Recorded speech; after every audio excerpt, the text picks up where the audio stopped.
ካልኣይቲ መልእኽቲ ጳውሎስ ናብ ሰብ ተሰሎንቄ ምዕራፍ 1 ካብ ጳውሎስን ስልዋኖስን ጢሞቴዎስን ናብታ ኣብ እግዚአብሔር አቦናን ኣብ ጐይታና ኢየሱስ ክርስቶስን ዘላ ቤተ ክርስቲያን ተሰሎንቄ ካብ እግዚአብሔር አቦናን ካብ ጐይታና ኢየሱስ ክርስቶስን ጸጋን ሰላምን ምስኻትኩም ይኹን። ኣሕዋትና እምነትኩም ኣዝያ ተዓቢ ስለ ዘላ እታ ኣብ ንሓድሕድኩም ዘላ ናይ ነፍሲ ወከፍኩም ፍቕሪ ኸዓ ትስስን ስለ ዘላ ብኣኻትኩም ኩሉ ግዜ ንኣምላኽ ከነመስግኖ ይግባአና እዩ።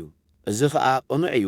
ስለዚ እውን ንሕና ባዕልና ብጽንዓትኩምን እምነትኩምን በቲ ኣብ ስደትን ጸበባን እትዕገስዎ ዘለኹምን ኣብተን ኣብ ኣምላኽ ዘለዋ ኣብያተ ክርስቲያን ብኣኻትኩም ንብካሓሎና መከራት ትጸጉቡ ዘለኹም ንመንግስቲ ኣምላኽ ብቑዓት ኮይንኩም ምእንቲ ክትርከቡ እዩ። እዚ ኩሉ ኸዓ መረዳእታ ናይቲ ቅኑዕ ይፈሉ ኣምላኽ እዩ። ኣምላኽ ቅኑዕ እዩ። ነቶም ዘሳቀይኹም ስቃይ ክፈዲኦም እዩ። ንኣኹም ነዞም እትሳቀዩ ዘለኹም ዕረፍቲ ክሂበኩም እዩ። ንኣና እውን ከምኡ። እዚ ኩሉ ጐይታና ኢየሱስ ምስቶም ሓያላት መላእኽቱ ብነበልባል ሓዊ ካብ ሰማይ ምስ ተገልጸ ክኸውን እዩ።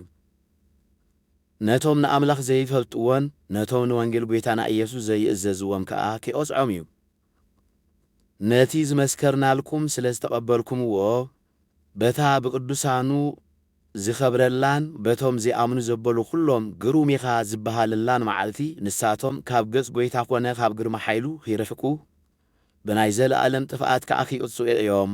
ነዚ ብምሕሳብ ኣምላኽና ንስዋዕኡ ብቑዓት ምእንቲ ኺገብረኩም ብሓይሉ ኸዓ ነቲ ሰናይ ቁርጽ ፍቓድን ናይ እምነትኩም ተግባርን ኩሉ ምእንቲ ኺፍጽመልኩም ከየብኰርና ምእንታኻትኩም ንጽልሎና።